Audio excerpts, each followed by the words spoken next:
Служба безопасности Украины предупредила серию терактов во Франции. По словам главы СБУ Василия Грицака, теракты планировались во время чемпионата Европы по футболу. Сотрудники СБУ задержали гражданина Франции, который приехал в Украину в качестве волонтера. Долгое время помогал военным в зоне АТО, но позже начал скупать оружие и взрывчатку, рассказывая о своей неприязни к мигрантам и мусульманам в Европе. При цьому француз негативно висловився про діяльність свого уряду щодо масової міграції іноземців до Франції, поширення мусульманства та глобалізації світу. Він також повідомив про бажання вчинити низки терористичних актів в знак протесту.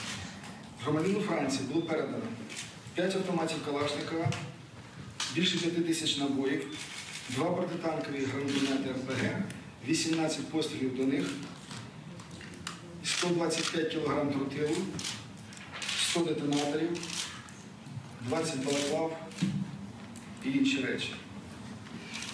Я думаю, не потрібно пояснювати присутнім,